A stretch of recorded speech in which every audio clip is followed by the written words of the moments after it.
That's not like a middling, mediocre outcome. That is terrifying, and it's usually quite violent.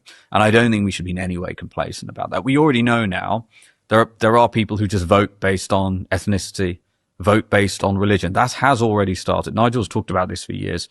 We are still at a point where we can arrest that decline. Well, what's the risk there? What are you saying? Well, at the moment, you do have a situation where there are some of these independent MPs who basically campaign based on winning the vote of their, people who share their faith or share their religion. We are consistently being told now that, these parties, or as I said, these independents who probably will form their own party at some point, that is essentially their value proposition, rather than a world where in a democracy, you argue, it's about arguments, and it's about a view on the economy, or the best way, how big should the state be, or let's talk about how much immigration we should have.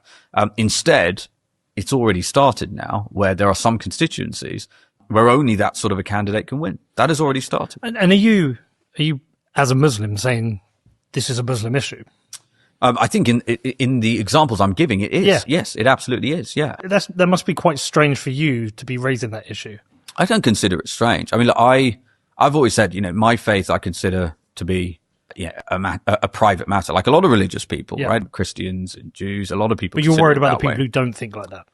Well, I worry about making public policy and advocating for public policy that is in the best interest of the plurality of British people, regardless of their faith. And what I do know is that clearly it's not an issue for people to have, religiosity and have faith in the House of Commons, or even for it to have a really meaningful impact in how they see the world and the kind of public policy they want. What's dangerous, and it is dangerous, and we should be aware of the dangers of it, is a situation where in certain constituencies, members of parliament are being elected and councillors are being elected ostensibly on a platform of a single religion, be it Islam or otherwise.